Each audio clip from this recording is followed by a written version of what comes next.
forum discussion. Welcome to our forum discussion for the course Pedagogy in Education.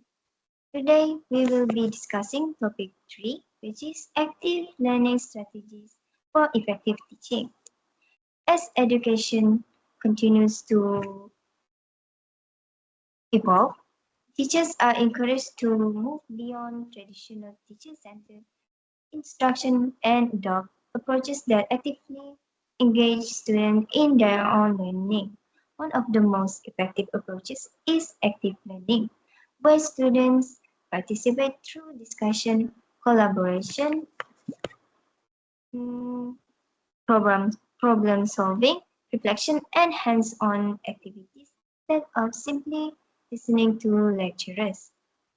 This topic is closely related to Sustainable Development Goal 4, which is quality education, which aims to ensure inclusive and equitable quality education while promoting lifelong learning opportunities for everyone. So, we have 4 members today. Number 1, Clona as a teacher who will explain various active learning strategies. Number 2, Helviza has a senior teacher who will discuss the benefits of active learning on student engagement and critical thinking. Number 3, Timi as a principal who will discuss the implementation across different subjects and educational levels. Number 4, Irzan as the district education officer who will discuss the challenges of active learning and how teachers overcame them. Without any further, I would like to invite our first panelist teacher to begin our discussion.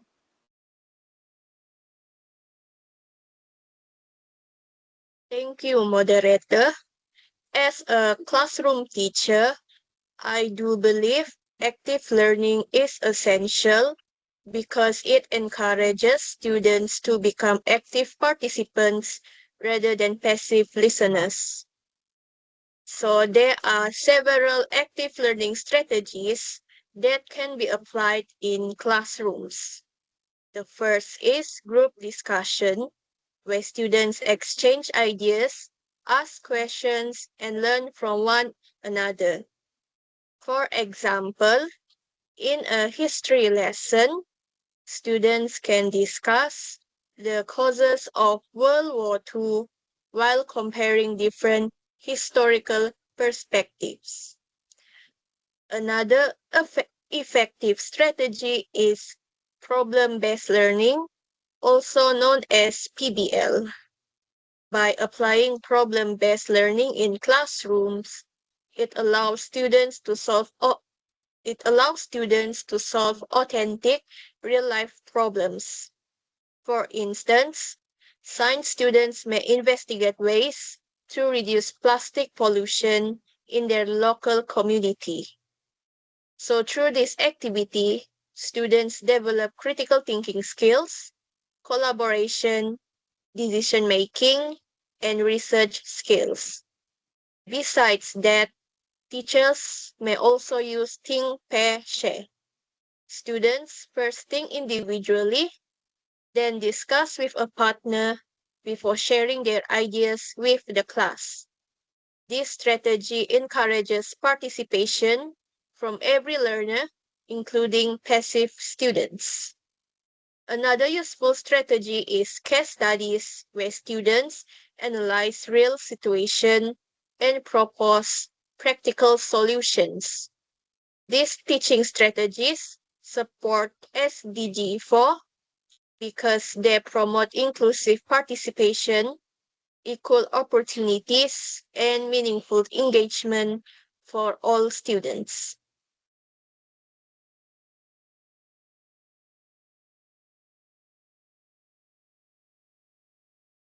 Thank you, teacher, for explaining the different active learning strategies used in today's classroom.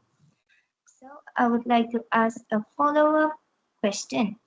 Among the strategies you mentioned in the group discussion, problem-based learning, think, pair, share, and case studies.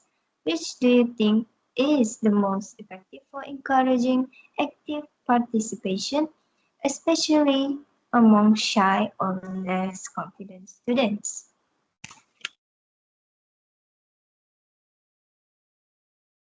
Thank you for the question, moderator. So, in my opinion, think, pair, share is one of the most effective strategies to encourage participation among shy students. It allows students to think independently before discussing their ideas with a partner, which helps build their confidence. Once they feel more comfortable, they are more willing to share their ideas with the whole class. I would now like to invite the senior teacher to explain how these strategies benefit students. Okay, thank you, teacher. As senior teacher, I regularly work with teachers to strengthen teaching and learning practice across the school. Research constantly shows that active learning produces better educational outcomes than traditional lecture-based instruction. The first benefit is higher students' engagement. Students participate actively through discussion, projects, debates, and collaborative learning activities. Secondly, active learning improves critical thinking. Students analyze information, evaluate evidence, and solve problems instead of simply memorizing facts.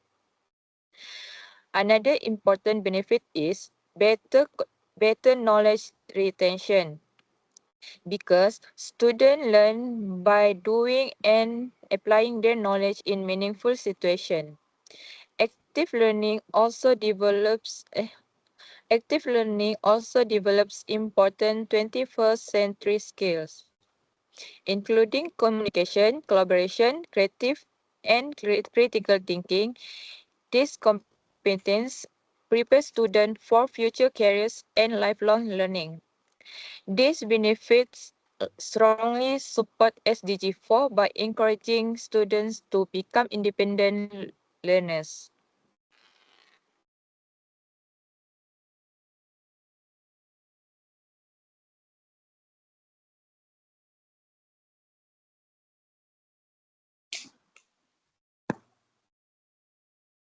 Thanks, senior teacher, for highlighting the many benefits of active learning.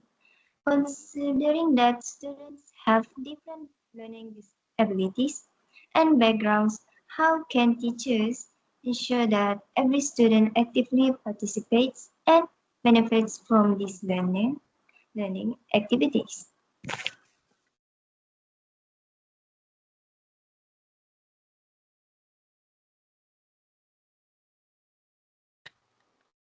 That's a good question. Teachers should plan activities that accommodate different learning style and abilities. They can assign different roles during group work, encourage peer support, and use a variety of teaching methods so that every student has an opportunity to contribute. Providing positive feedback also help motivate students to participate more activity. Now, I would like to invite our principal to explain how active learning can be implemented across different subject and educational levels. Thank you, senior teacher.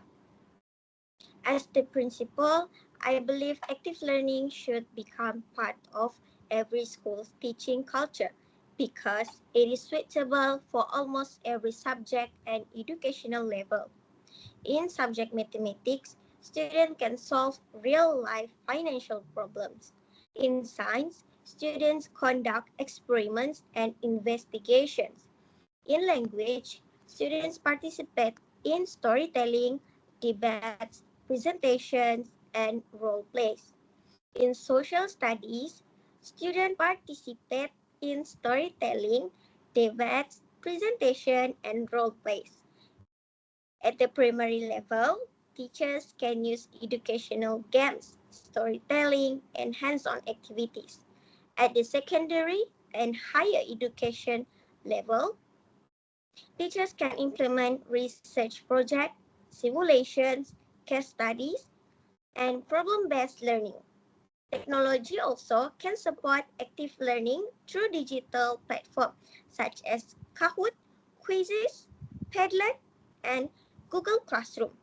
By encouraging teachers to use a variety of instructional approaches, schools can ensure that students with different learning styles receive equal opportunity to succeed, which aligns with SDG 4.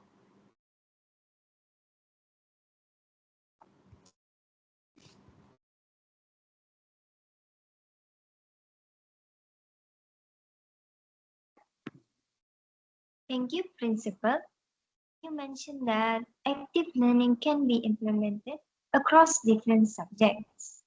From a school leadership perspective, how can school administrators encourage and support teachers in adopting active learning approaches more consistently? Thank you for the question, moderator.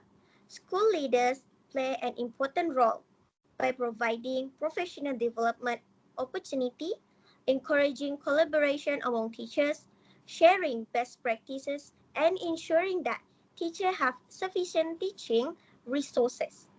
Recognizing teachers who successfully implement innovative teaching methods can also motivate others to adopt active learning. I would like to invite our final panelist, District Education Officer, to discuss the challenges school face and the support that can be provided at the district level.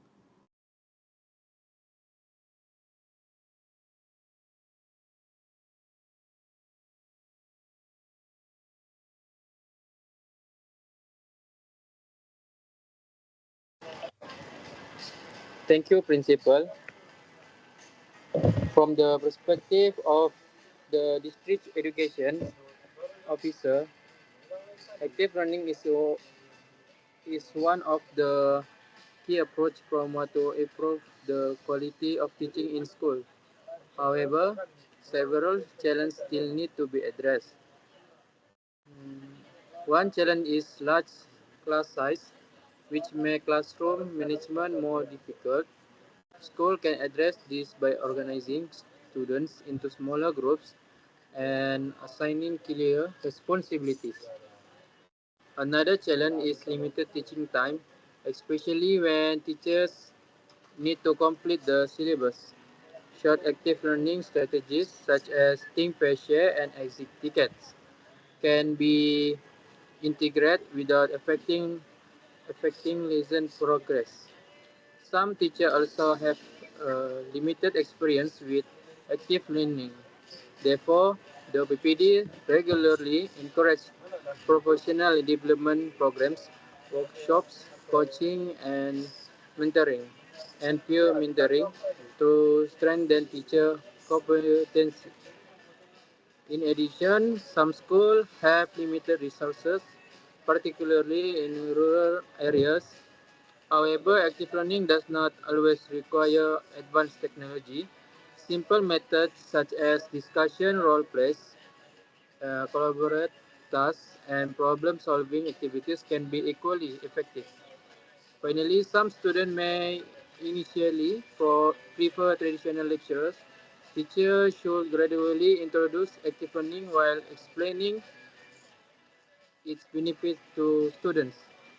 Through collaboration between teachers, school leaders, and the district education office, these challenges can be overcome to create inclusive, equitable, and high quality education in line with SDG 4.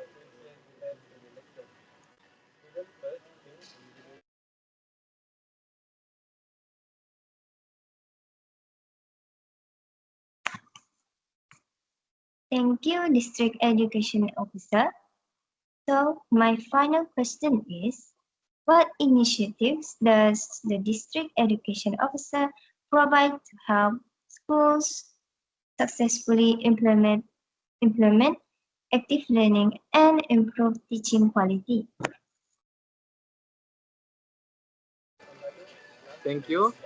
The District Education Office supports school by organizing professional development workshop, coaching sessions, mentoring programs, and teacher sharing sessions.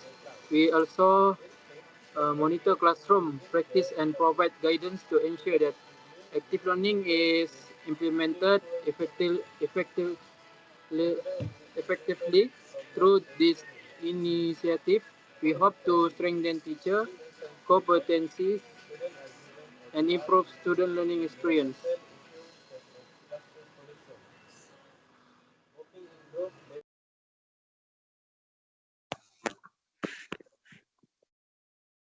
As we come to the end of today's forum discussion, I would like to sincerely thank you all for our panelists for sharing their valuable on active learning strategies for effective teaching.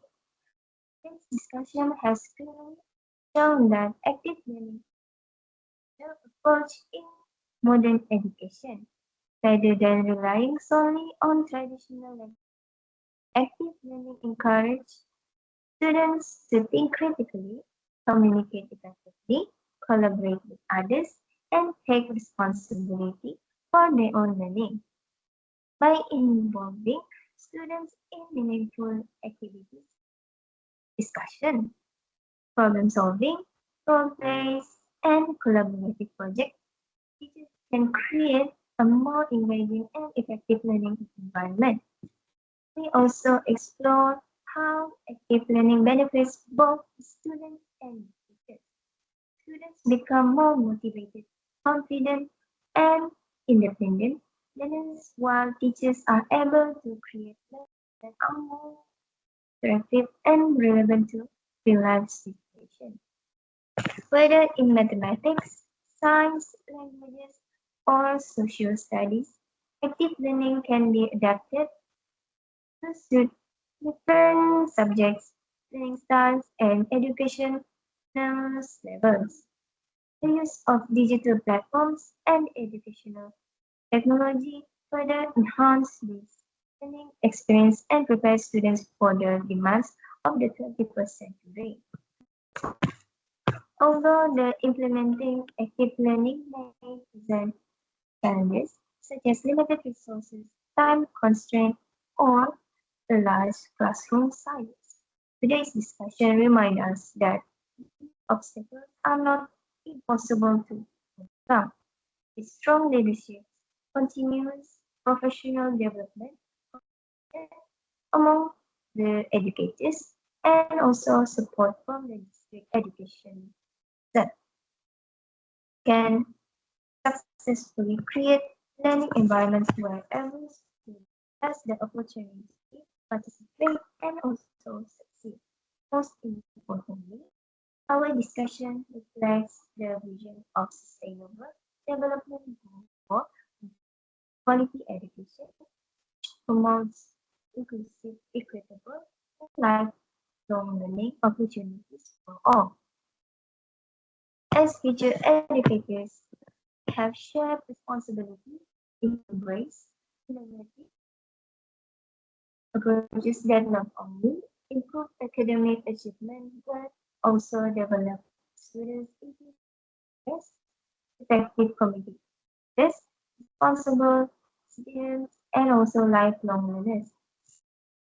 Before we conclude, let us remember that meaningful learning does not happen when students simply information, but also it happens when they actively engage with ideas, asking questions, solving problems, and also learn from one another.